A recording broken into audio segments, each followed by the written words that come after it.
ప్రేరేపణతో చెప్పటం ద్వారా ఆ మనిషి తాగుడులోకి పడిపోతాడు. పడిపోయిన తర్వాత తాగిన తర్వాత అన్నీ మర్చిపోయాం, అన్ని ఆలోచనలు మర్చిపోయామని అనుకుంటాం. కానీ ఏదో ఒక విషయంలో ఖచ్చితంగా ఆ ఆలోచన గుర్తుకొచ్చి బాధపడుతూ ఉంటారు. చాలామంది దిగులు పడుతుంటారు. మళ్ళీ మళ్ళీ తాగుడు అప్పు చేసి సమస్యల వల్ల ఇబ్బందుల వల్ల కూడుకుపోతున్న వాడు మళ్ళీ ఆ తాగుడికి డబ్బులు యాడ్ నుంచి వస్తుంటాయి. మళ్ళీ అప్పులు చేయటం వల్ల వస్తున్నాయా, లేకపోతే జాబ్ చేయటం వల్ల వస్తున్నాయా, కష్టపడటం వల్ల వస్తున్నాయా? ఒకసారి మనం ఆలోచిస్తే సాతాను ఒక విధానంలో చాలామందిని అలా లొంగ తీసుకుంటూ ఉంటుంది. చాలామందిని ఇబ్బంది పెడుతున్న ఆ యొక్క ఆలోచనలు చాలామంది మనము గ్రహించాలి. ఈ లోకంలో చాలామంది చేస్తున్న పనులు ఏంటంటే ఆనందం ఎక్కడున్నది, సంతోషం ఎక్కడున్నది. చాలామంది ఏం చేస్తారంటే ఆగస్టు 15 రోజున స్వతంత్ర దినోత్సవం రోజున మనకి జీవితంలో మన బ్రతుకుల్లో స్వతంత్రం రాలేదు, కానీ దేశానికి స్వతంత్రం వచ్చిందని చెప్పి చాలామంది ఆనందపడుతూ ఉంటారు. కొన్ని జీవితాల్లో కూడా మనకి సంతోషమైన ఆనందం కూడా ఉండవు. కొన్ని జీవితాల్లో రోగాలు, బాధలు, ఇబ్బందులు, శోధనలు, అప్పులు, బాధలు, ఈ కుటుంబంలో శాంతి సమాధానం లేక కొట్టుమిట్టాడుతున్న యొక్క ప్రతి ఒక్క వ్యక్తులు వారి జీవితంలో స్వతంత్రం లేదు, కానీ ఆనందం లేదు, కానీ దేశానికి స్వతంత్రం వచ్చిందని చాలామంది ఆనందిస్తుంటారు. అక్కడ ఏమైనా స్వతంత్రమా, అక్కడ ఏమైనా ఆనందం ఉంటుందా, అక్కడ స్వతంత్రం ఉంటుందా, అక్కడ ఒక అభిషేకం ఉంటుందా, ఏమైనా ఉంటుందంటే ఏమీ ఉండదు. మనం తెలుసుకోవాల్సిన విషయం ఏంటంటే ఇంకా కొంతమంది ఆనందం ఎక్కడుందని ఎదుగుతే కొన్ని జీవితాలు, కొన్ని బ్రతుకుల్లో ఇతరుల్ని ఇబ్బంది పెట్టడం వల్ల ఆనందం వస్తుందేమో అని చెప్పి కొంతమంది ఆరాటం చూస్తారు. కొంతమంది కాలేజీలో కానీ స్కూల్లో కానీ హేళన చేస్తూ ఉంటారు, కొంతమందిని ఏడిపిస్తూ ఉంటారు. ఎందుకంటే దాంట్లో ఆనందం ఎత్తుక్కుంటూ ఉంటారు, సంతోషాన్ని ఎత్తుక్కుంటూ ఉంటారు. ఇతరులు శత్రువుడు కానీ ఎవరైనా సరే పక్కన ఉన్నవారు కానీ బాధపడుతుంటే వాళ్ళు ఇంకా హేళన చేస్తుంటే దాని ద్వారా వచ్చే ఆనందాన్ని ఎత్తుక్కుంటూ ఉంటారు.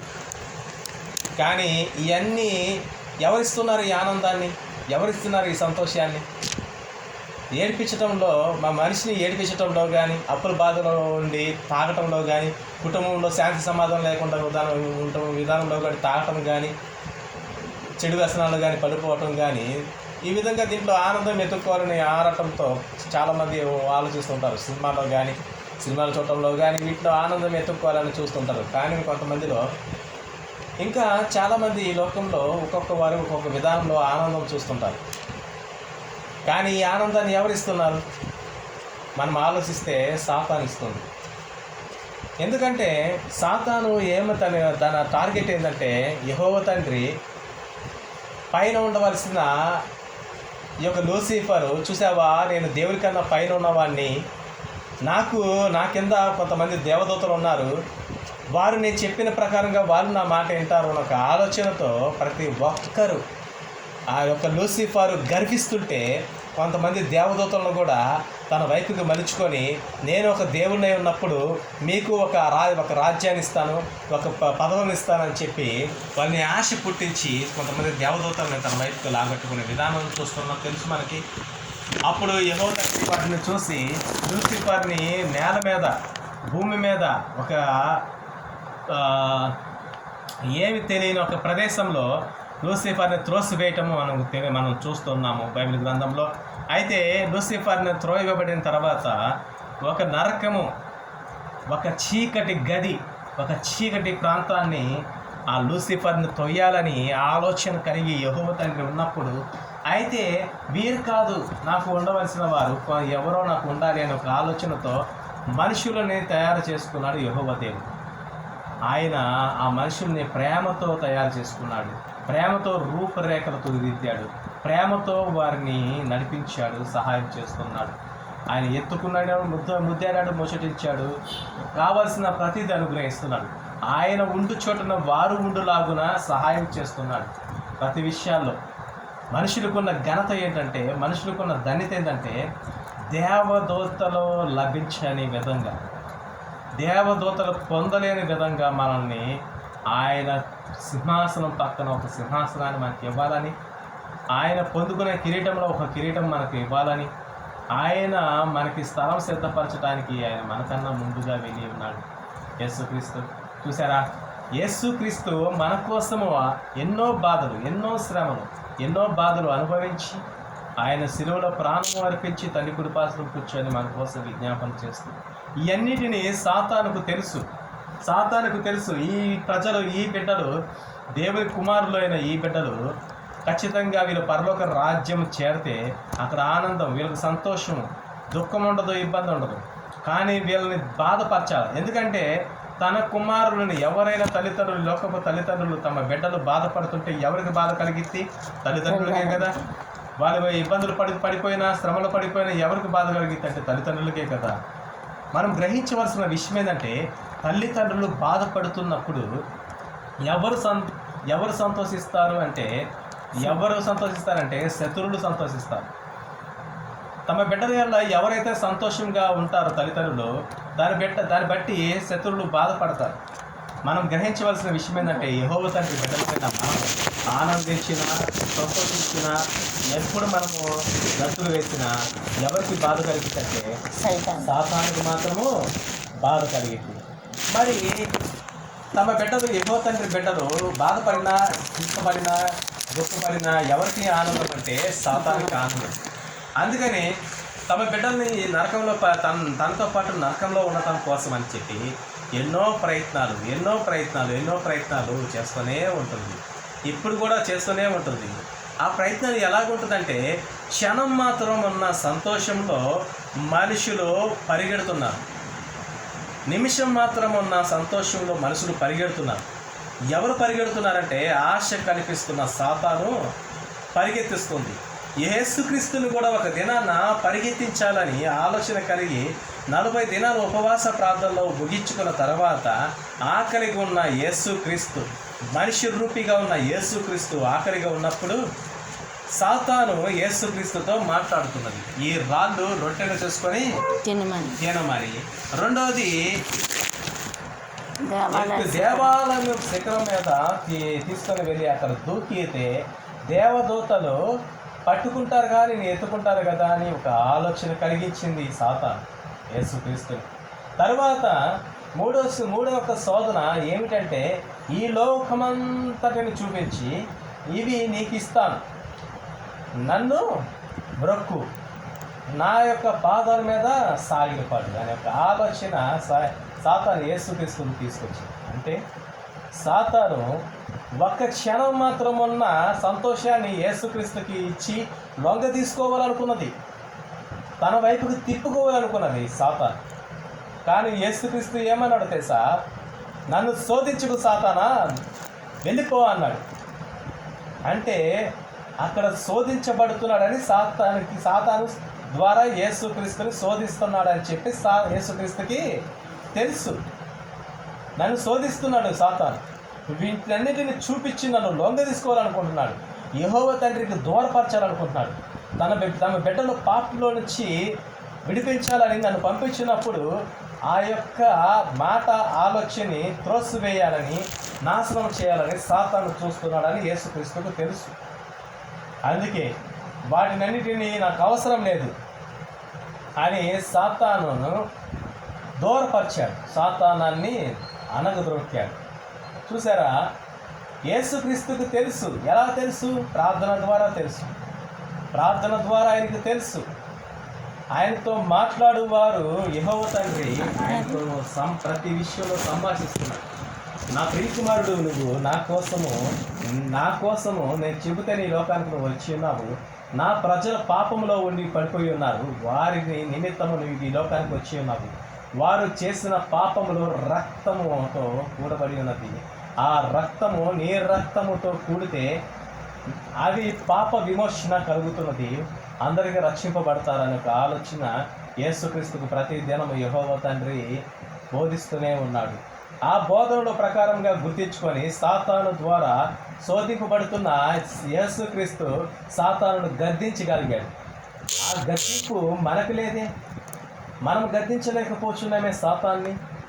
ఒక నిమిషం మాత్రము మనకు అనుగ్రహిస్తున్న యొక్క సంతోషాన్ని, ఆనందాన్ని మనం ఎందుకు లొంగిపోతున్నామో ఒక క్షణం మనం ఆలోచించుదాం. ఎక్కడ సంతోషిస్తున్నామో, ఎక్కడ ఆనందిస్తున్నామంటే ఈ లోకంలో జరుగుతున్న ప్రతి ఒక్క విధానంలో బట్టి ఆనందిస్తుంది. ప్రతి ఒక్క సమస్యను, ప్రతి ఒక్క ఆలోచనను బట్టి, సాతాను మనకు అనుగ్రహిస్తున్న యొక్క పనులు బట్టి, విధానాలను బట్టి, లోకపు సమస్య ప్రతి ఒక్క విధానాలను బట్టి మనం ఆనందిస్తున్నాం. కానీ అది నిమిషం మాత్రమే మనం ఆనందిస్తున్నాం అనే ఒక ఆలోచన మనకు కలగాలి.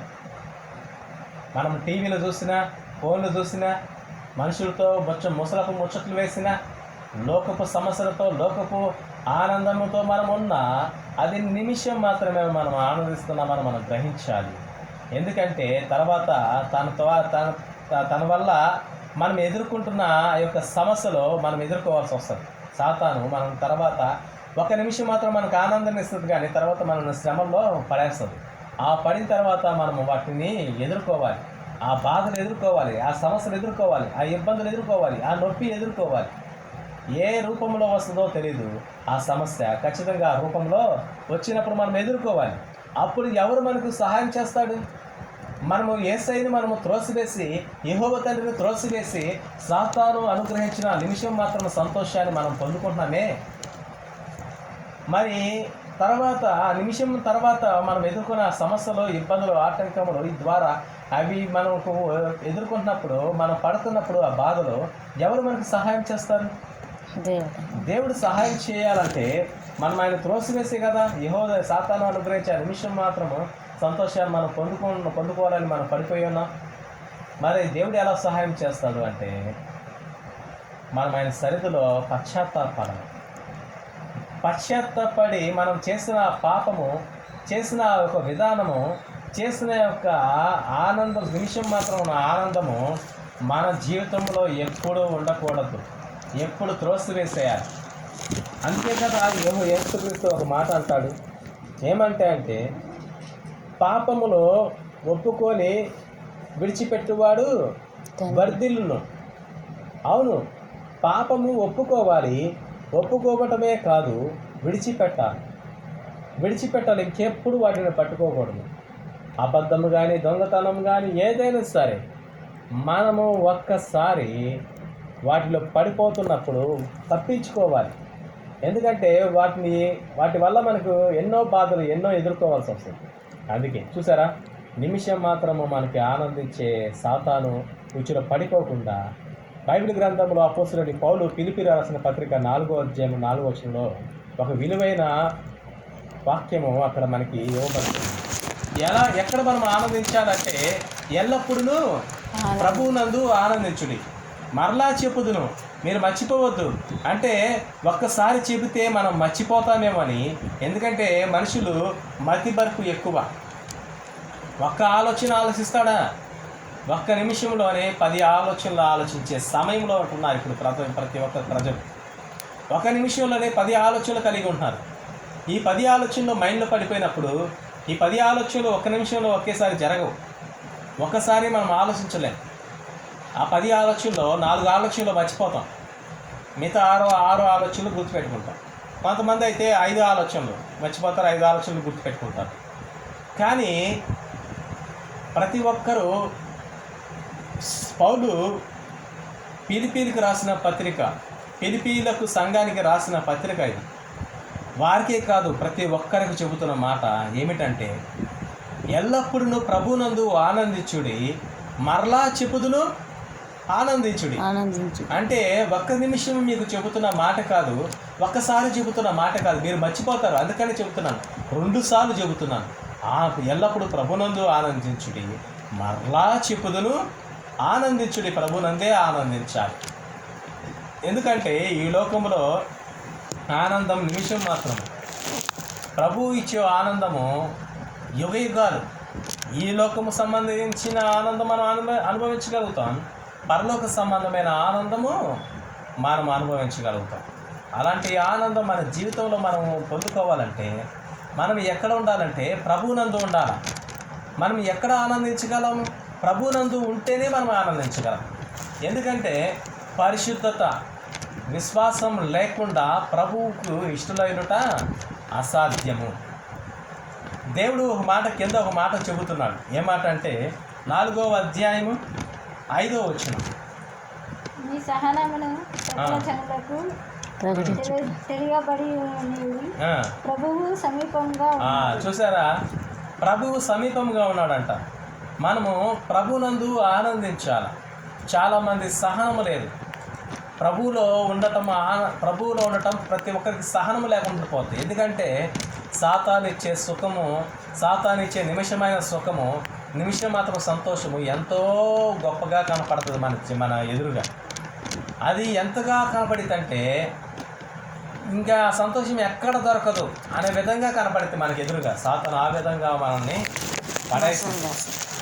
అది ఎలా ఉంటుందంటే ప్రభునందులో మనం ఉండలేం, ప్రభునందు మనం జీవించలేం, ప్రభునందులో మనం నిలబడలేం, ప్రభునందు మనం నడవలేము. సహనం కోల్పోతాం. సహనము మన జీవితంలో ఉండదు. అందుకే పౌలు ఒక మాట అంటున్నాడు, ప్రభువు సమీపంగా ఉన్నాడు, దూరంగా లేడు. మీరు గుర్తుపెట్టుకోవాలి.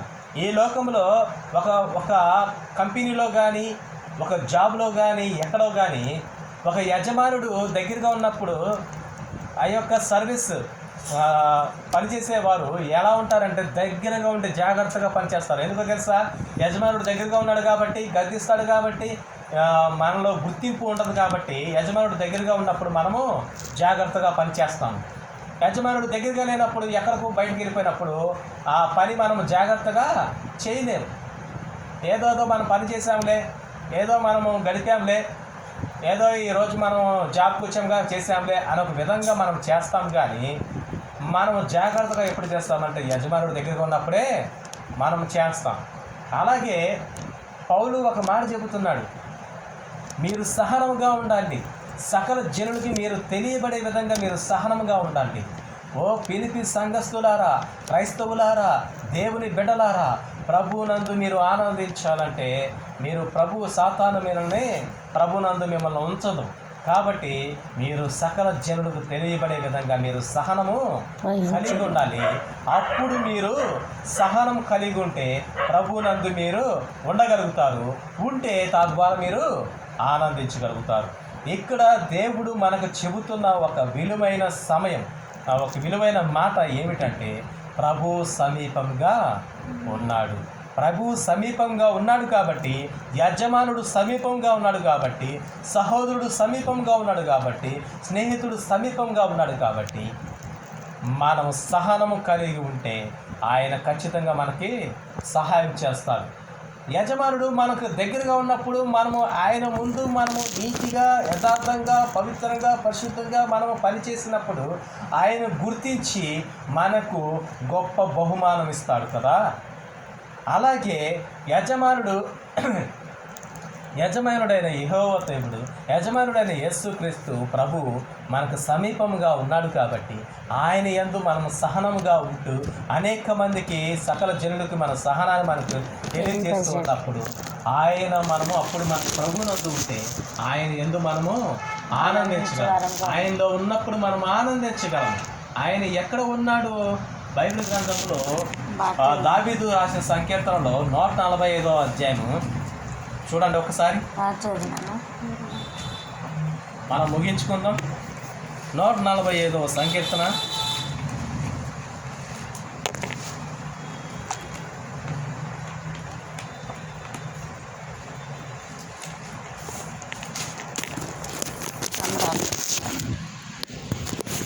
నూట 145వ సంకీర్తన 18వ వచనం.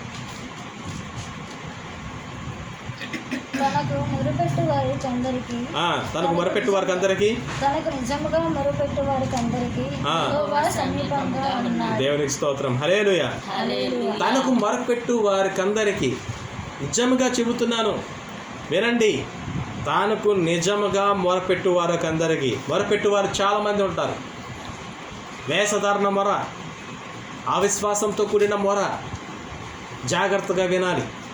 మొరపెట్టువారు చాలామంది ఉంటారు. ఇశ్రాయేలు ప్రజలు మొరపెట్టారు, యెహోవా తండ్రికి మొరపెట్టారు. ఏమని మొరపెట్టారు? ఆహారం మాకు లేదని మొరపెట్టారు, సనుగారు, ఇబ్బంది కలిగించే విధంగా మాట్లాడారు. ఆ మొర వేరు. నిజముగా మొరపెట్టు వారికందరికీ జాగ్రత్తగా వినాలి. మొరలో 2 రకాలు ఉన్నాయి. వేషధారణ అవిశ్వాసంతో కూడిన మొర, విశ్వాసంతో కూడిన మొర. అంటే దేవుడు పరిశుద్ధ గ్రంథంలో ఈ దావీదు రాసిన సంకీర్తనలో, స్తుతి కీర్తనలో 145 సంకీర్తనలో 18వ వచనంలో ఏ మాట మాట్లాడుతున్నారంటే, యెహోవా మొరపెట్టు వారికందరికీ, అంటే తనకు మొరపెట్టు వారికందరికీ, తను మొరపెట్టు వారికందరికీ నిజముగా, తానుకు నిజముగా మొరపెట్టు వారికందరికీ సమీపంగా ఉన్నాడు. చూసారా, నిజముగా మొరపెట్టు వారికందరికీ అంటే ఎవరైనా అందరూ నిజముగా మొరపెడుతున్నారా? కానీ కొంతమంది ఏం చేస్తున్నారంటే నామమాత్రముగా మొరపెడుతున్నారు. పునరుద్ధాన దినం రోజున ఆదివారం అందరూ దేవుని సన్నిధికి రావాలి అనే ఒక ఆలోచన క్రైస్తవులకి ఒక నామమాత్రముగా వస్తున్నారు. కానీ కొంతమంది దేవుని సన్నిధిలో పాట పాడుతూ ఏదో పాట పాడేంలే అనుకుంటూ, దేవుని సన్నిధిలో స్తుతించడం ఏదో నామమాత్రముగా స్తుతించంలే అనుకుంటూ, దేవుని వాక్యం విన్నాంలే అనే ఒక నామమాత్రముగా వినటంలో ఉంటున్నారు. కానీ కొన్ని విషయాల్లో ప్రార్థన చేసే సమయంలో కూడా మనకున్న సమస్యల ద్వారా దేవునికి ప్రార్థన చేస్తున్నారు. కానీ బాగానే ఉంది. కానీ ప్రార్థన చేసేవారు నిజంగా ప్రార్థన చేస్తున్నారా? అవిశ్వాసంతో ఇది జరగదా, ఇది నెరవేరదా అని ఒక ఆలోచనతో నిజంగా మొరపెట్టడం లేదు, నిజంగా ఆరాధించటం లేదు, నిజంగా దేవుని స్తుతించటంలా, నిజంగా ఆయన సన్నిధికి రావటంలా, వేషధారణ ఏదో వచ్చాంలే, ఏదో స్తుతించాంలే అనుకుంటాం కాదు. కానీ నిజముగా తానుకు మొరపెట్టు వారికందరికీ, నిజముగా మొరపెట్టు వారికందరికీ ఆయన సమీపముగా ఉన్నాడు. చూసారా, ఇక్కడ ఫిలిప్పీయులకు రాసిన పత్రికలో ఏమంటున్నాడంటే ప్రభు సమీపంగా ఉన్నాడు. ఎప్పుడు సమీపంగా ఉన్నాడు? సకల జనులకు తెలియబడే విధంగా మనం ప్రభు సమీపంగా మనం ఉండాలా. ఎలా ఉండాలా? నిజముగా మొరపెట్టు వారికందరికీ ఆయన సమీపంగా ఉన్నాడు. మనం ఆయన సన్నిధిలో మొరపెట్టాలా, ఆయన సన్నిధిలో మనం ప్రార్థన చేయాలి, ఆయన సన్నిధిలో మనము దేవునికి నిజాయితీగా విశ్వాసంతో మనం ఆయన స్తుతించి ఆరాధించి ఆయన మొరపెట్టాలి. అప్పుడు ఆయన ప్రభువు సమీపముగా ఉన్నాడు. ఖచ్చితంగా సమీపంగా ఉండటం వల్ల తర్వాత జరిగే విషయం ఏంటంటే ఎల్లప్పుడూ మనము ప్రభు సన్నిధిలో ఆనందించగలుగుతాం. 6వ వచనము మనం చదువుకొని ముగించుకుందాం.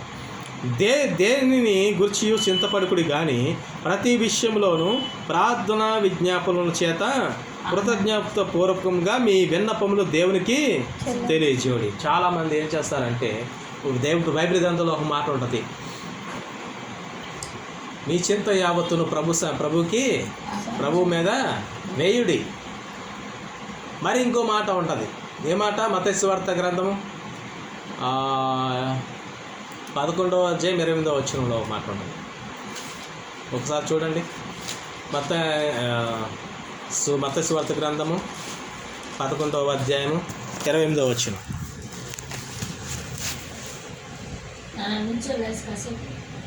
ప్రయాసపడి భారము మోసుకొనుచున్న సమస్త జనులారా నా యొద్దకు రండి, నేను మీకు విశ్రాంతి కలుగజేయుదును. ప్రయాసపడి భారం మోసుకొనుచున్న సమస్త జనులారా నా యొద్దకు రండి, నేను మీకు విశ్రాంతిని కలుగజేస్తాను.